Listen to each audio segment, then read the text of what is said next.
Apakah keinginan yang muncul dalam hidup kita menolong kita hidup benar di hadapan Tuhan, atau justru membuat kita menjauh dari Tuhan?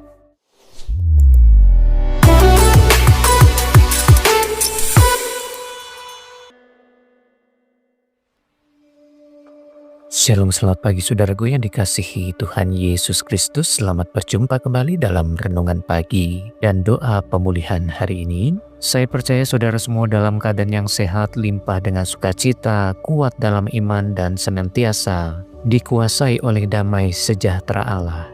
Sebelum kita memulai segala aktivitas kita, mari kita awali pagi ini dengan firman Allah yang terambil di dalam Kitab Pengkhotbah 2 ayat yang pertama. Demikian bunyi firman Tuhan, aku berkata dalam hati, mari aku hendak menguji kegirangan. Nikmatilah kesenangan, tetapi lihat, juga itu pun sia-sia. Saudaraku yang dikasihi Tuhan, ayat ini ditulis oleh Raja Salomo. Ia bukan orang yang kekurangan, saudaraku. Ia bukan orang yang tidak punya pilihan hidup. Salomo memiliki banyak harta, kuasa, waktu, dan kesempatan di dalam hidupnya. Seringkali kita mendengar orang berkata, kalau saya punya uang lebih banyak, hidup saya pasti lebih bahagia. Dan seringkali kita juga mendengar orang berkata, kalau saya hidup tanpa masalah, hidup ini akan terasa lebih nyaman untuk dijalani. Saudaraku yang dikasihi Tuhan, Salomo sudah lebih dulu mencobanya. Salomo sudah pernah menjalani hidup seperti demikian. Salomo dengan jujur berkata, tetapi lihat, itu pun sia-sia. Ada pertanyaan yang harus kita renungkan bersama, saudaraku. Pertanyaan itu adalah, mengapa kesenangan dunia seringkali tidak memberi kepuasan yang bertahan lama? Hal ini dikarenakan karena kesenangan dunia hanya memberikan rasa senang sesaat saja, saudaraku. Bukan kepuasan yang menetap. Hari ini kita bisa menikmati sesuatu, besok kita ingin yang lain lagi. Hari ini kita merasa cukup, besok kita merasa kurang lagi. Contoh lain, saat kita membeli sesuatu yang kita inginkan, hati kita merasa sangat senang. Namun setelah beberapa waktu, rasa itu mulai memudar dan muncul keinginan yang baru lagi. Hal ini disebabkan karena kesenangan memang tidak diciptakan untuk mengisi hidup kita, saudaraku. Maka pagi hari ini, mari kita renungkan bersama dengan jujur, saudaraku. Apakah keinginan yang muncul dalam hidup kita menolong kita hidup benar di hadapan Tuhan, atau justru membuat kita menjauh dari Tuhan? Apakah keinginan tersebut membawa kita semakin dekat dengan Tuhan, atau malah mengabaikannya? Apakah kesenangan-kesenangan yang muncul dalam diri kita membantu hidup kita untuk hidup sesuai dengan firman Tuhan, atau hanya menyenangkan diri sendiri? Saudaraku, Tuhan tidak melarang kita untuk menikmati hidup ini. Tuhan sendiri memberikan banyak hal yang baik untuk kita nikmati. Masalahnya bukan pada kesenangan itu sendiri, saudaraku, tetapi apakah kita memposisikan kesenangan itu menguasai arah hidup kita dan menguasai hati kita. Saat kesenangan hidup menjadi tujuan utama kita mulai mengambil keputusan hanya berdasarkan apa yang menyenangkan diri sendiri. Dan tanpa sadar, Tuhan mulai tersingkir keluar dari hidup kita. Saudaraku, Salomo telah membuktikan lewat hidupnya sendiri bahwa mengejar kesenangan sebagai tujuan hidup tidak pernah membawa kepuasan. Melalui pengalamannya, Salomo menunjukkan bahwa saat kesenangan dijadikan pegangan hidup, hasil akhirnya adalah sia-sia. Hari ini saya mengajak saudara untuk menikmati berkat Tuhan dengan sikap yang benar. Mari kita naikkan ucapan syukur selalu kepada Tuhan atas berkat yang Ia berikan kepada kita. Gunakan itu dengan bijaksana dan jangan biarkan ia menjadi kesenangan hidup yang mengatur arah hidup kita. Sebab yang satu-satunya pribadi yang boleh mengatur arah hidup kita hanyalah pribadi Tuhan Yesus Kristus. Saudaraku, Tuhan harus menjadi pusat hidup kita. Dialah yang berhak mengatur arah hidup kita. Saat Tuhan menjadi pusat hidup kita tetap bisa menikmati hidup tanpa dikuasai oleh kesenangan hidup itu sendiri. Kita akan cakap membatasi diri kita, tidak berlebihan dan tidak mengambil keputusan hanya karena ingin menyenangkan diri sendiri. Dan kita tidak akan lagi membiarkan keinginan yang salah mengendalikan pilihan hidup kita. Saudaraku yang dikasihi Tuhan, Salomo akhirnya menyadari bahwa kebahagiaan sejati bukan terletak pada apa yang dimiliki atau dinikmati, melainkan siapa yang memimpin hidup kita.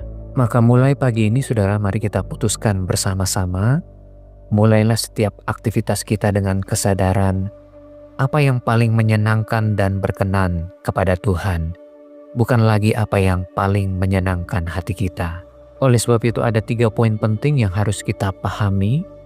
Yang pertama adalah saat kesenangan dijadikan penentu arah hidup kita akan kehilangan tujuan yang jelas.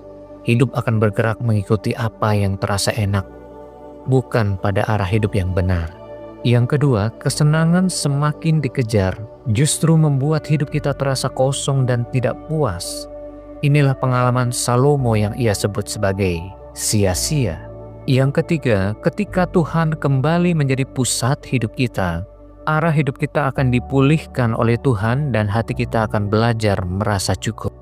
Dari sinilah kita tetap bisa menikmati hidup tanpa dikendalikan atau dikuasai oleh kesenangan itu sendiri. Saudaraku yang dikasihi Tuhan, hidup ini terlalu berharga untuk dihabiskan hanya untuk mengejar hal-hal yang berlalu begitu cepat dan hanya bersifat sementara. Tuhan rindu kita menikmati hidup bersama dengan Dia, bukan hidup tanpa Dia. Kebahagiaan yang kita nikmati tanpa ada Tuhan di dalamnya tidak akan pernah membawa kepuasan sejati, saudaraku. Hanya Tuhan Yesus yang mampu memberikan kita sukacita yang tidak tergantung pada keadaan, dan arah hidup kita akan dibawa kepada damai sejahtera Allah. Hari ini mari kita membuat satu komitmen penuh di hadapan Tuhan. Yang pertama, mari kita menikmati setiap berkat Tuhan dengan bijaksana, tanpa menjadikan kesenangan itu sebagai pusat hidup kita. Yang kedua, tetap memuliakan Tuhan dalam setiap langkah hidup kita dengan tetap menempatkan Tuhan sebagai yang terutama dalam hidup kita. Kiranya firman Tuhan pagi hari ini menuntun setiap saudara untuk menjalani hari hidup dengan arah hidup yang benar. Mari kita datang pada Tuhan. Kita berdoa. Tuhan Yesus, terima kasih untuk firman-Mu yang mengingatkan kami bahwa kesenangan dunia tidak pernah bisa menggantikan Engkau. Dan hidup yang berpusat padamu adalah hidup yang memiliki arah dan pengharapan yang pasti. Tuhan, kami mengaku seringkali kami mencari kepuasan di luar Engkau. Kami berharap banyak hal di dunia ini bisa mengisi hidup kami. Namun pada akhirnya kami tetap merasa kosong. Hari ini kami mau kembali menata hidup kami, Tuhan. Kami mau menjadikan Engkau sebagai tempat yang terutama dalam hidup kami. Dan kami mau belajar menikmati setiap berkat-Mu dengan bijaksana. Tuhan, ajar kami untuk tidak menjadikan kesenangan sebagai pegangan hidup, tetapi menjadikan Engkau sebagai pusat hidup kami. Tuhan, tolong kami menjalani hari-hari hidup kami dengan iman, percaya bahwa Engkau selalu menyertai, menolong, memimpin hidup kami ke arah hidup yang benar.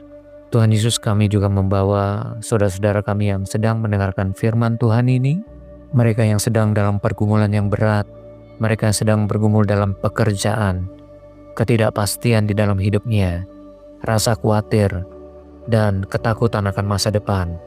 Mereka yang bergumul tentang ekonomi, keuangan, dan kebutuhan hidup mereka yang terasa berat.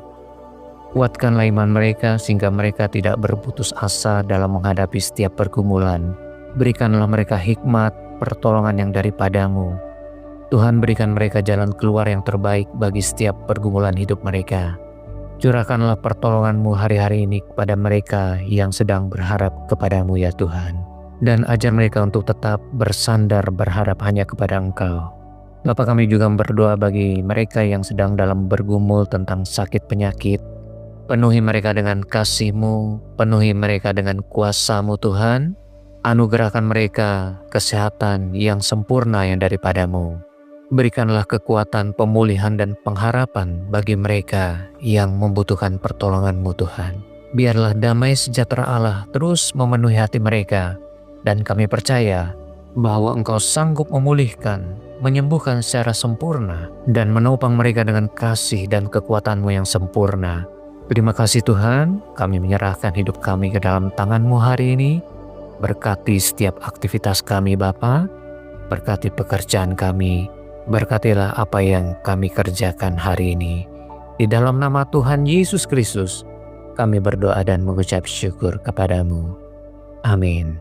Saudaraku, saya percaya saudara diberkati oleh Tuhan pagi hari ini. Sampai jumpa di pertemuan berikutnya saudaraku. Selamat beraktivitas dan Tuhan Yesus memberkati kita semua.